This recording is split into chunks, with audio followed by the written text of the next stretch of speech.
uma oportunidade que o Senhor nos dá. Sabemos que muitos queriam hoje estar aqui e não estão mais, né? Outros estão acorrentados. Eu sempre, quando eu estou aqui, eu lembro daqueles que estão no presídio, outros que estão no hospital, outros que estão acorrentados pelas drogas. A gente passa, né? A gente vê. E ali a gente só pode orar por eles. Às vezes chegamos, temos uma palavra, mas sabemos que ali eles estão acorrentados. É só Jesus para tirar eles daquela situação. Porque não é fácil, né? Para a gente que está bem, sabemos que quando uma pessoa chega ao... Ontem a gente vinha saindo da igreja, dali de Oséia, a gente foi para o culto. Foi bom em tudo ali, uma palavra maravilhosa. Quando eu saio, Denise passa por um roçando. E chega aqui assim. Aí eu disse, Jesus, tem misericórdia dessa vida. Aí ele me olhou assim, mas ele canta assim. Eu digo, mas é acorrentado. E ele passou ali, e eu olhei assim para cima e disse, Senhor, a gente deita, a gente almoça, a gente janta, e tem pessoas que ficam numa lata de lixo catando comida.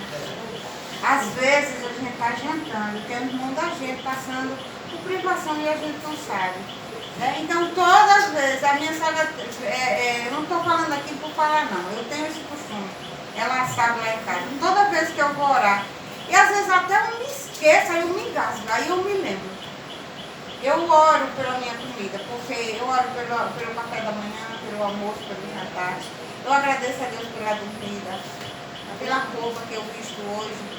Onde uma vez eu só tinha 3 pares de roupa, e eu ainda dei uma, só fiquei com 2. Hoje eu abro meu guarda-roupa e me visto, e tenho o prazer de me vestir, porque um dia eu pedi ao Senhor e eu não tinha. Então hoje eu me visto não é para me mostrar, não é para querer ser melhor do que ninguém. É porque um dia eu não tinha. Às vezes é uma coisa simples, uma coisa besta, as pessoas que estão na nave da igreja, às vezes não têm a sabedoria, ainda dizem assim, por que essa menina fica falando isso? Mas sempre eu falo, porque às vezes a gente tem a comida, e às vezes um irmão da própria igreja, às vezes está necessitando e a gente não sabe. Às vezes está sentado do lado da gente, e às vezes está precisando e a gente não sabe isso. Aí precisa que a gente se olhar também para essas pessoas. Porque hoje você tem, às vezes seu irmão está do seu lado, ou um vizinho seu, e você não está sabendo. Às vezes um vizinho está se matando e a gente não sabe. Aí é bom a gente orar. Quando eu vou orar, a gente está fazendo um culto doméstico agora, a gente ora pelo vizinho da direita, pelo vizinho da esquerda. Graças a Deus o Senhor deu a oportunidade de meu marido abrir aquela porta ali, e os vizinhos estão ouvindo a palavra, né? E é uma bênção, eu agradeço até a Deus por isso. Né? Por isso que às vezes eu sei o que Deus sabe, que a gente tem que fazer o próximo. Quando Deus fala próximo, é aquele mais próximo. A gente sabemos que a gente não podemos fazer para todos, mas o próximo que a gente puder fazer, a gente encaixa. Né? Porque o Senhor, eu deixo o Josué, né, para que vocês possam meditar, né, em Josué, porque Josué 1, né, versículo 8 e 10, né, quando o Senhor ele manda, ele não temas, né, e muitas vezes, em meio à situação das nossas vidas, a gente passa por desafios e a gente teme. Josué enfrentou algo, né, não foi fácil, mas ele acreditou, ele confiou. Confie.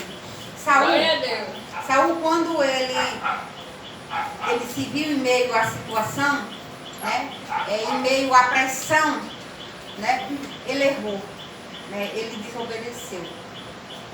Mas ele não atentou em confiar no Senhor. E muitas vezes a gente, em meio ao aperto, em meio à luta, em meio às situações que nós passamos na nossa vida, né, a gente desobedece a Deus. Né? E se ele tivesse obedecido a voz do Senhor, em qualquer situação que nós estivermos, se a gente atentar para o que o Senhor manda a gente fazer, e a gente não se render à dificuldade, se não se render à pressão e confiar no Senhor, por mais difícil que seja a situação, o Senhor ele vai fazer. Então, se ele tivesse se atentado a Deus, ele não tinha perdido o reinado dele. E por que é que muitas vezes a gente perde nossas batalhas? Por conta dessa situação. Todos se aperturbaram, mas Josué e Caleb, eles confiaram que o Senhor ia dar o que? A terra prometida. Então, eles acreditaram na promessa. Os outros se desesperaram.